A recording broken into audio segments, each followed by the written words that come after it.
Hey everybody, Metal Shop Steve back with you. I just wanted to do a quick video because, I think sometimes when you get a little bit of a discovery or a little bit of epiphany, you want to share it. So here is mine. As you all know, my first and foremost love is hair metal, those late 80s, early 90s bands.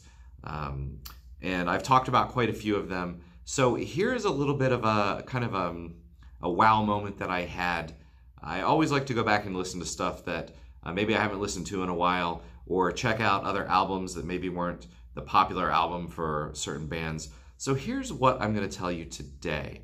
You're probably familiar with the band Trixter.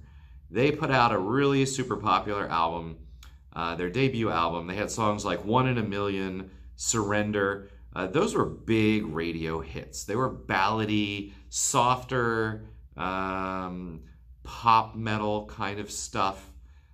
Very, very, very listenable, easy on the ears. So I kind of, in a way, wrote off that album as not necessarily a bad album, but just not one that I would pick to stand up to the other groups that I really like from that time period. So what I happened to run across just earlier this afternoon is, I said, hey, all right, let me give Trixter another shake here. Let me see what else they've done. So I found their follow-up album called Here, and it almost sounded like a different band. The very first song threw me a little bit. It was a little bit anthem-y, a little bit arena shout-along chorus kind of thing. No disrespect to that song, but at first I was kind of like, all right, well, maybe I was right about Trixter. But then the rest of the album kicked in, and I don't know where this stuff came from. I don't know if they were holding back to begin with, or if they just discovered some new skills that they never had before. But when they decided to rock on this second album, they rocked. I'm talking right up there with any of the other stuff. You've heard some of my other favorite albums from this time, Motley Crue stuff, Firehouse, Slaughter, some of those kind of albums. And this second album by Trixter, the one that was by no means popular, maybe in Japan it was popular, but here in the States got almost no recognition because it bumped right into that grunge time period. But I have to tell you, if you kind of felt the same way about Trixter that I did back in the day, they're soft, whatever. Give this album a listen. It's called Here. It is their follow-up album. I do not believe that it's hard to find.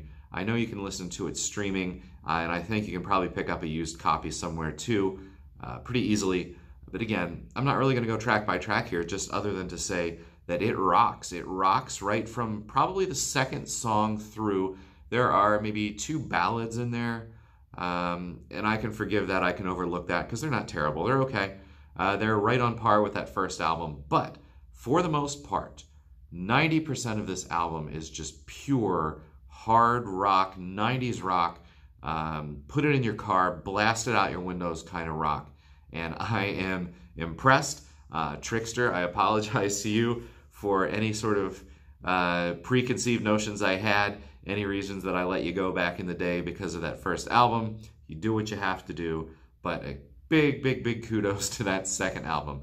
So again, there are just some thoughts, general thoughts. I heard something, I thought I'd share it with all of you out there. And, if you haven't heard it, go give it a listen. If you're intrigued and you think I'm just full of it, go give it a listen too. Let me know what you think down below here. As always, thanks for coming by.